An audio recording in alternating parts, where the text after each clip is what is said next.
Olá, meus queridos amigos aqui do nosso canal Forças da Natureza. Aqui quem fala é o Jim McMeer e hoje nós vamos começar mais um vídeo babadeiro falando um pouquinho mais sobre arte.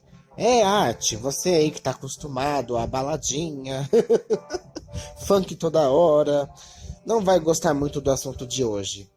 O nosso assunto nós vamos tratar um pouquinho mais, né, da arte flamenga. Eu vou explicar um pouquinho para vocês o que seria essa tal dessa arte flamenga que tanto eu falo, que tanto eu prego e eu costumo até praticar em alguns quadros meus, tá? Trazendo características desse tempo, dessa região, né? E claro que nós vamos ter um curso sobre isso agora em março, começando em março. Ainda não temos data, tá? Que em março teremos a inauguração do Espaço Forças da Natureza, que é um espaço dedicado à espiritualidade aliado à arte, tá? Porque ambas se complementam, né? Então, no nosso espaço, nós teremos atividades relacionadas à sensibilidade, despertar da sensibilidade, né? Há coisas relacionadas ao esoterismo e também, como tema principal, a arte, né? Mas a arte da pintura, a arte do desenho, enfim, vários tipos de expressões artísticas, né? E uma delas, claro, que é a arte flamenga, que é um estudo mais profundo sobre esse estilo que já morreu, é um estilo que hoje em dia não é muito conhecido, as pessoas têm um certo preconceito com esse estilo, tá? Porque ele ficou lá para trás, né? Lá no século XV, que foi ali onde ele começou realmente, né? Ele faz parte de um dos renascimentos, que o renascimento em si começou lá na Itália. Como nós sabemos, né? Muitos que estudam arte sabem que o renascimento em si ele começou lá na Itália genuinamente. Mas aí foi se espalhando, né? Por vários lugares. Então, o que é o Flamengo? O Flamengo não é o time, o Flamengo não é a dança flamenca, né? Não é nada disso. O Flamengo é a arte que vem de Flandres, que é uma região ali da Bélgica, França, né? De grande parte ali da Bélgica, se eu não me engano, do Luxemburgo também, que seria hoje, não sei. Mas ali da Bélgica pega muito e da França também, tá? Então, esses pintores surgiram naquela região. E isso foi atribuído a Flandres, né? Que é esse nome Flamengo, tá? Então, a arte flamenga nada mais é do que a arte de Flandres, que começou ali inicialmente a relatos que na escultura, né? E também na pintura, principalmente na pintura. A parte de arquitetura, ela ficou um pouco atrasada naquela época, né? Então a arte flamenga ela só começou mesmo assim com mais destaque na pintura, tá? Que foram os grandes mestres como Jan van Eyck, né? Nós temos o mestre de Flemale, que era chamado de Robert Campin, né? E outros também, tá? Outros artistas que a gente pode citar, como Bosch, né, que já veio um pouco depois, Bruegel, que já veio mais ou menos um século depois de Jan van Eyck, e outros artistas que a gente vai falar no decorrer, não só desse vídeo, mas de vídeos futuros, falando sobre o que é a tal da arte flamenga, tá? Coloquei até essa musiquinha de fundo, que tem a ver com essa época, né? Uma música de época ali dos flamengos, dos renascentistas, né? Então, a arte flamenga, ela pega uma mescla ali do renascimento que estava acontecendo naquele tempo, né? Que o renascimento ele é mais científico, ele é mais materialista, ele é mais realista, e o gótico, que é o estilo anterior, né? A esse estilo flamengo, que é o que rolava, era o pau que comia ali na época, é um estilo mais ligado à espiritualidade, é um estilo que mostra mais o sagrado, aquela coisa fantasiosa, é bem pisciano, né? E já o Flamengo ele já veio dando uma quebra nisso daí, ele veio modificando muitas coisas do gótico, começando pelos cenários, né? Os cenários começaram a ficar mais concretos, não tinha aqueles fundos dourados, né? Aquela coisa surreal, aquela coisa meio fora da realidade muito bonito, mas fora da realidade. As pinceladas mais contidas, mais cuidadosas, mais perfeitas, então foram se aprimorando, né? Como nós podemos ver em fotos de pinturas dessa época, um aprimoramento da pintura, um aprimoramento dos traços, né? Já não tinham aqueles traços mais primitivos, eram traços voltados mais para o realismo, né? Que isso faz parte do Renascimento. Então, a coisa começou ali a estourar na Itália e foi indo, passando em outros lugares, né? Foi se expandindo, foi ficando popular. Tinha Botticelli, tinha vários artistas ali na época que começaram a bombar, começou a coisa a pegar, até que chegou na nossa querida Flandres, né? E foi se espalhando ali por volta de 1400 alguma coisa, 1420, começando ali por mestres como Van Eyck, né? O próprio mestre de Flemale e outros, tá? Então foi se espalhando aos poucos ali, mais nesse campo da pintura, como eu já tinha dito para vocês, tá? Então, como eu havia dito a vocês, esse estilo ele não penetrou, assim, vamos dizer, na real, né? Na arquitetura, continua aquela coisa gótica, então nós vemos muito dessa expressão da arquitetura gótica nos fundos dessas pinturas flamengas, né, nas igrejas, catedrais, enfim. Nós vemos muito disso daí, isso não foi mudado de cara, foi mudando depois, bem depois, né? Então nós vemos ali que nesse estilo, podemos perceber que eles retratavam muito cenas do cotidiano, o espaço real ali, fundos de interiores eram temas muito corriqueiros, né, na pintura flamenga. Vocês podem perceber muito nas obras de Van Eyck e de outros artistas também. Van Eyck foi o mais popular naquela época, até tem uma história que é atribuído à invenção da pintura a óleo, né, da tinta a óleo, a Van Eyck e aos irmãos Van Eyck, que era um grupo de irmãos, né, era uma equipe, tá? Só que assim, isso é errôneo. Eu vou falar mais pra frente um pouco sobre isso, tá? Então, ali vocês tinham percepção de espaço, muitos retratos, muitas cenas eram feitas em interiores, quartos, salas, igrejas, catedrais. Dificilmente era na natureza. Claro que existem cenas na natureza também, né? E assim, é um estilo que ele mescla um pouquinho do gótico, com aquela coisa de viagem na maionese, e um pouquinho também do Renascimento, que é um pouco mais materialista, né? Então a pintura ali ela começa a ganhar uma outra dimensão, ela começa a ganhar um volume, né? Porque até então a pintura era de 2D, né? Não tinha aquela profundidade. E aí, no estilo flamengo, ela começa, nesse renascimento flamengo, a ganhar uma profundidade maior, né? Você começa a ter percepção de espaço real, de espaço verdadeiro ali, de cenas do cotidiano, de objetos do cotidiano. Então, isso é muito interessante. Só que tudo ali tem uma marca que eu acho bem interessante, né? Assim, o Renascimento, ele é mais racional, como eu falei, mais material. É uma coisa mais natural, mostrando o espaço físico, uma coisa mais matemática, né? Já os pintores ali de Flandres não eram tão... Eles eram muito milimétricos, mas não tanto como na Itália, tá? Então eles tinham uma percepção, uma perspectiva um pouco mais intuitiva, no caso, né? Então no gótico nós tínhamos aquela coisa fantasiosa. No Renascimento já o contrário de tudo isso. Então, digamos que é um gótico final, que é até uma expressão que usavam, né? Usam até, que eu acho razoavelmente assim válida. Nem tanto porque nem seria gótico e nem só um estilo renascentista, né? Um estilo próprio que se surgiu ali, saindo um pouquinho do gótico, né? Porque você estava morrendo o gótico ali, ele estava começando a se encerrar e começando aquele renascimento. Então ficou um estilo mesclado, que foi o Flamengo em si, com a característica própria desse, né?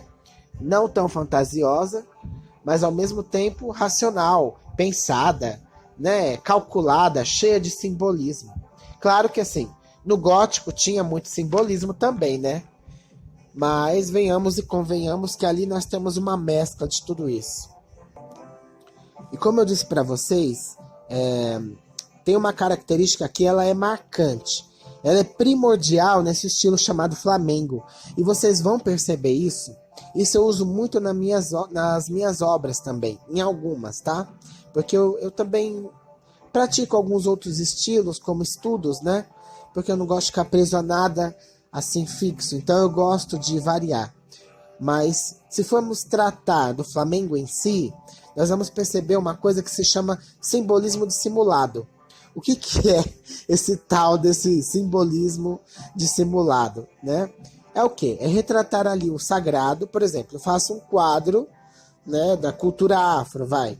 O sagrado da cultura afro. Não precisa ser da cultura cristã.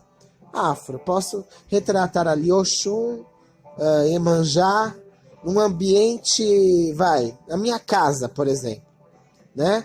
Conversando comigo. Como se ela fosse humana, mas é um ser que não é humano. Então eu trago para a realidade, né, que é o renascimento, ele é isso. Trazer para a realidade, tá? E ao mesmo tempo uma pitadinha do gótico, essa coisa do fantasioso, do místico, né? Do sagrado. Trazer o sagrado para o seu dia a dia num ambiente assim mais corriqueiro, comum, né? Num ambiente normal, numa casa, numa coisa que nós humanos frequentamos, vivemos e enfim, tá? Então traz toda essa energia para o vulgar, né, para o terreno, mas não numa forma de profanar aquilo, não. Simplesmente mostrando que tudo é uma união das duas coisas, né? Ambos, matéria e espírito, estão unidos numa coisa só. A energia, né, como a gente fala muito aqui no nosso canal, tudo começa pela energia. Então, o Flamengo, ele traz essa coisa da união céu e terra. Ele une tudo, né, numa coisa só. Tá? Então ele vai usar ali um cenário mais comum, corriqueiro, né? Um fundo de casa, uma coisa assim, um fundo de uma igreja, até uma paisagem simples, mas ele vai estar cheio de simbolismo ali. Tá? Então vocês vão perceber ali muito simbolismo, tá? Por isso que ele é dissimulado, né? Ele está disfarçado ali. Parece até um deboche, mas não é. Esses símbolos estão ali falando de cada detalhe daquele sagrado. Por exemplo, tem a Virgem Maria ali, você vai colocar lírios, né? Você vai colocar rosas brancas. Cada símbolo ali vai representar um aspecto dessa Virgem Maria. Cada símbolo que eu coloco num quadro, por exemplo, de uma pintura da alma, vai representar a pessoa ali. Pode ser uma cena comum, uma cena que nem retrata a pessoa, mas ali eu vou estar colocando símbolos que vão estar falando realmente sobre essa pessoa. Vão falar detalhes sobre essa pessoa, sobre a vida dessa pessoa, sobre a personalidade dessa pessoa. Então isso é o Flamengo, né? É o simbolismo dissimulado, que é um simbolismo muito importante. Ele vem ali disfarçadamente, sabe? Às vezes numa pequena vela, numa flor, na cor de uma roupa, nos pisos. Em cada detalhe vocês vão perceber essa riqueza de detalhes, mostrando uma grande história. Então é um grande quebra-cabeça. A arte flamenga, ela é uma arte que mistura a razão e ao mesmo tempo a espiritualidade e a emoção.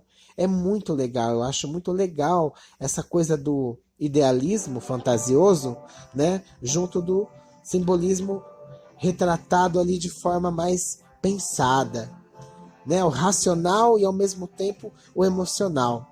Eu acho lindo esse estilo, realmente ele me emociona muito.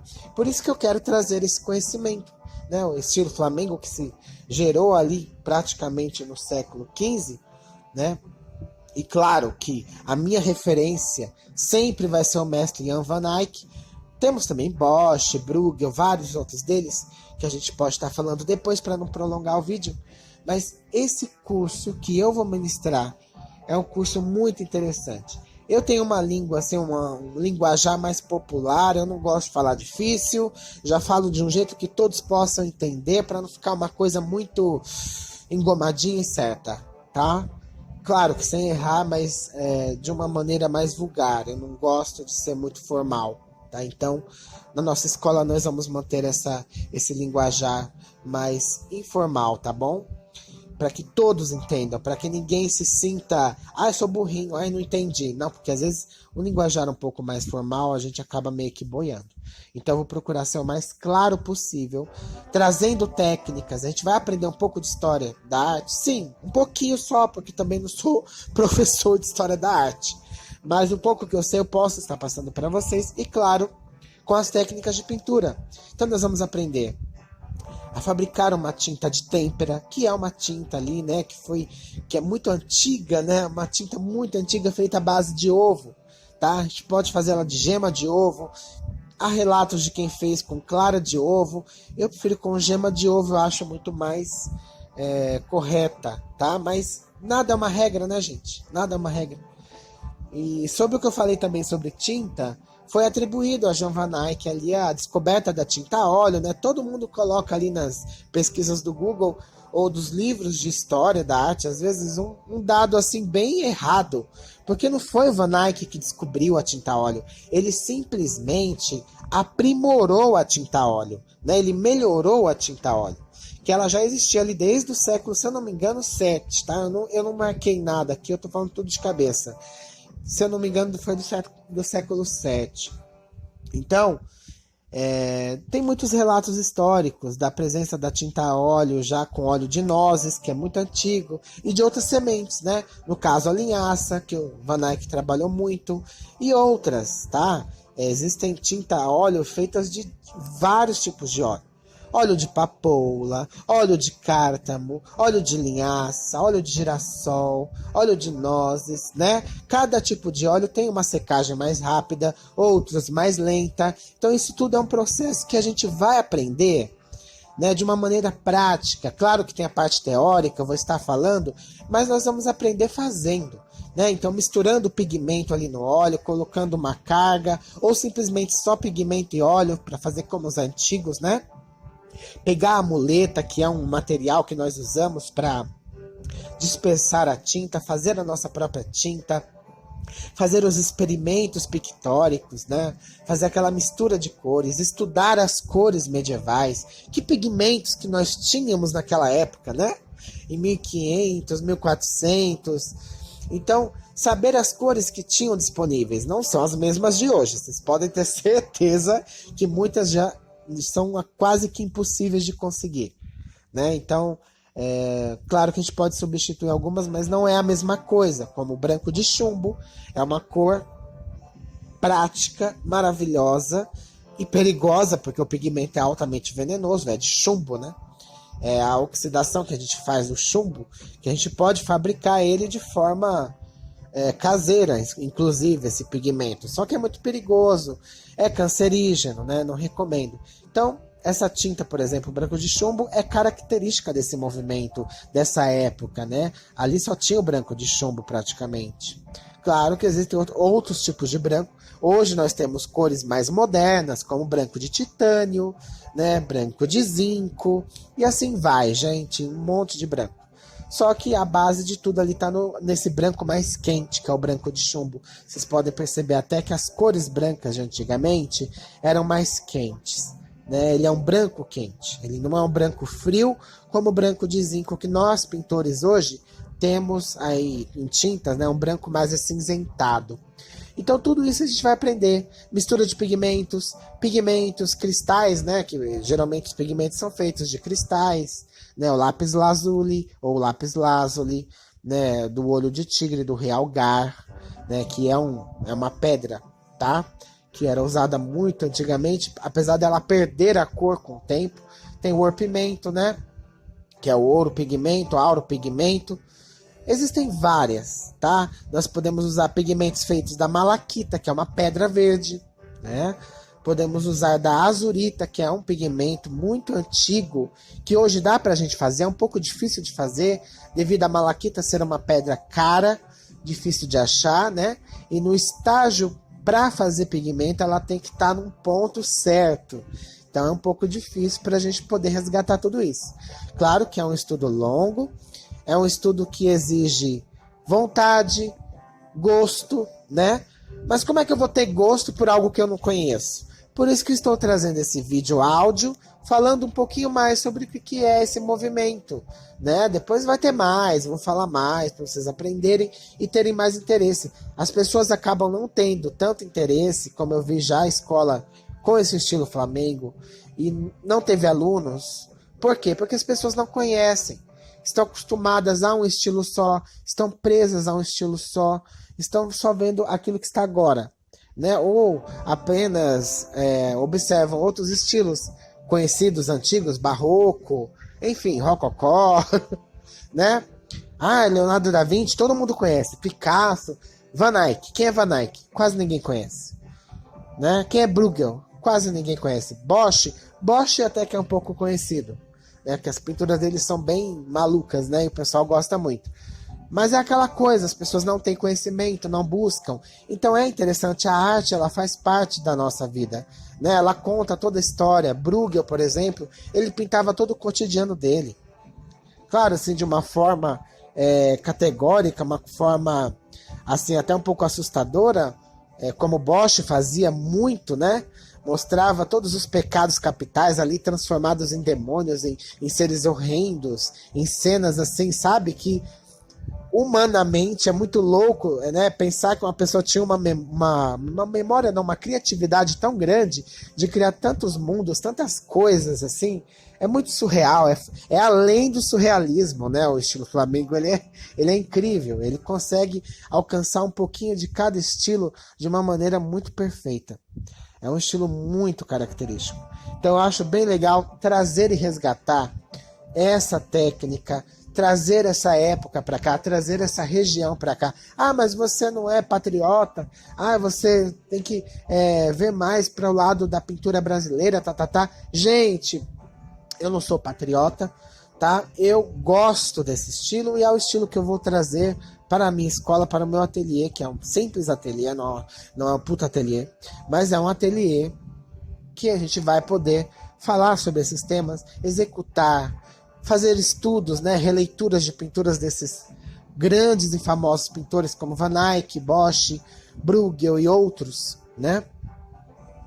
E reproduzir, sentir a energia desses mestres presentes conosco. É uma vivência espiritual, é um reencontro, né? Que muitos, com certeza, muitos dos que vão estar nesse curso já passaram em encarnações passadas. Para quem acredita em reencarnação também, quem não acredita também, tá de boa. Mas é um curso bem legal e eu vou sempre que possível falar sobre esse tema aqui no canal para trazer a vocês mais cultura, mais conhecimento, porque a arte, ela meio que morre, né? Nós vemos que as pessoas estão muito presas a uns conceitos chulos de arte. Então precisamos expandir mais, né? A tradição antiga, ela tá lá, ela tem a sabedoria dela, ela traz todo um conhecimento que para hoje seria muito válido para nós. As pessoas, infelizmente, só valorizam o mais fácil, né? A pintura flamenga é um estilo difícil, é milimétrico, é miniatura, né? Ninguém gosta de fazer miniatura, as pessoas geralmente não valorizam muito, porque é pequeno. Ah, tudo que é pequeno é ruim. É, claro. Claro. Não é isso. É pequeno em tamanho e grande em potência. Você não sabe o quão difícil é fazer uma miniatura. Como, por exemplo, eu fiz aquele quadro, eu vou colocar aí na foto, no vídeo, vocês dêem uma olhada depois, um quadro que tem a Dilma Rousseff. Não estou pregando política, tá? Nem defendendo Dilma, nem ninguém. Simplesmente ali eu estou contando a história do impeachment, cheia de simbolismos. Mas o que é importante nesse quadro não é o tema, é o tamanho dele. Ele tem 23, se eu não me engano, 23 centímetros de altura por 6,5 centímetros de largura. É do tamanho de um controle remoto. Nesse quadro, se eu não me engano, temos mais de 70 personagens. Então são miniaturas, rostinhos assim de 1 milímetro, 2 milímetros, tudo muito minúsculo, pintado de forma minuciosa, puxando para o estilo Flamengo, tá? Então vocês vão perceber ali uma amostra desse estilo para os nossos dias contemporâneos. Então é um Flamengo contemporâneo. rico em simbolismo, ali tá cheio de símbolos, falando da Dilma, falando do Bolsonaro, falando do Cunha, falando de todos ali, do Temer, tá? Esse quadro foi feito na época do impeachment, bem no comecinho, tá? Então tem toda uma questão mística, uma questão política, de justiça ao mesmo tempo, é muito rico, né? A arte flamenga, ela traz isso, tá? Então eu fiz esse quadro como uma mostra do Flamengo, como seria ele nos dias de hoje, mas no caso ali retratando não o sagrado, né? Retratando o político, porque queira ou não, o político, eles são nossa referência aqui. Deveriam ser exemplos, né? São as porcarias. Deveriam ser exemplos para nós, deveriam ser representações de os nossos, não deuses, mas os nossos governantes da terra, os nossos deuses na terra, aquelas pessoas que foram escolhidas pela divindade, pelo grandioso, para poder organizar isso aqui, sendo que na verdade eles mais bagunçam e roubam do que outra coisa, né? Mas ali eu quis retratar essas pessoas de cargo superior como se fossem o sagrado. Não que eles sejam o sagrado e nem que eu seja uma pessoa vidrada em política. Não sou não, tá, gente? Mas é interessante observar a riqueza de detalhes, de simbolismo de tudo isso. E claro, vocês vão poder participar, fazer, montar as suas próprias obras contemporâneas puxadas do estilo Flamengo. Olha que legal! Trazer uma obra, uma energia, né, de 600, cacetada de anos atrás aí, para os nossos dias atuais, usando temas atuais. Ao invés de retratar, por exemplo, a Virgem Maria, você pode colocar lá a Mãe Oxum, Inhansã, sei lá, deuses celtas, o que você quiser que represente o sagrado, o grandioso, vindo para o corriqueiro, né? E com todo esse simbolismo aí dissimulado, com toda essa perspectiva aérea, né, que eles tinham, uma perspectiva aérea, que é aquela perspectiva da distância, né, onde as cores vão diminuindo, como você olha uma paisagem ali, o primeiro plano tá tudo bem nítido, o segundo já vai diminuindo, até chegar lá no fundo aquelas montanhas sem definição, só aquele azul clarinho, fino, quase que você não vê, vai criando uma certa névoa, né? Então isso é a tal da perspectiva aérea, né? Então tem muita coisa legal pra gente aprender nesse curso, não dá pra falar aqui em meia hora, nem uma hora, é uma vivência muito especial, eu acho que é um dos estilos mais maravilhosos, não é o mais perfeito, tá? Hoje em dia nós temos aí o hiperrealismo, que eu acho fantástico, fora do comum, fodástico. Só que assim, meu pessoal, eu sou muito tradicionalista e ao mesmo tempo rebelde. Eu gosto de inovar. Então eu gosto de trazer o antigo para o atual e o atual para o antigo e fazer uma coisa muito louca, muito crazy. Mas é legal trazer esse antigo porque esses antigos têm muito a nos ensinar. A gente acha que sabe muita coisa, mas muita coisa do que sabemos vem de lá do passado para cá. Então valorize os antigos, as nossas raízes, né? Ah, eu não nasci na Bélgica, não é? Falando-se. Não interessa. Os antigos, isso daí, você pode ter passado por lá, meu amor. Não importa se você é brasileiro, italiano, japonês, coreano, não importa. Tudo isso vem de uma tradição antiga. Nós já passamos por lá, já passamos por vários lugares, nossos ancestrais, então precisamos respeitar. Eles têm muito a nos ensinar, né? Então tem muita coisa que eu trouxe, muito material próprio meu, coisas que eu canalizei, coisas estudadas de forma racional também, tudo mesclado nessa vivência do Flamengo. Então convido vocês a participarem desse curso de pintura flamenga, né? Pintura, não é arte flamenga, é somente pintura, que é a minha área, tá? Que vai ter uma duração, ainda vou determinar o tempo de duragem desse curso, que a gente vai também fazer tintas, vai estudar as cores, pigmentos, pedras, terras que eram usadas naquela época, porque tem tintas feitas de terra, né? Os veículos, os tipos de óleo, como fabricar tudo isso, como fabricar um verniz, né? Tinha o verniz âmbar, verniz copal, enfim, tudo feito de resina de árvore, tá? Então é uma alquimia, é uma coisa muito mágica, né? Como eu falei do hiperrealismo que a gente tem hoje em dia, é impecável, perfeito. mas não tem essa coisa da alquimia, do simbolismo. É uma coisa assim mais estética. É lindo, perfeito, não tenho o que falar, mas é só estético. Eu gosto da coisa assim que vem estética, bonita, louca ao mesmo tempo, surreal, sagrada, mística, né? Ao mesmo tempo real, material e cheia de símbolos. Porque os símbolos são a arte da coisa, são a alma da coisa. Para mim, tá? Não tô desfazendo de estilo nenhum. Para mim, todos são maravilhosos. Eu adoro impressionismo, expressionismo, tudo. Só que assim, o Flamengo é incrível. O Renascimento Flamengo, ele mexe muito comigo.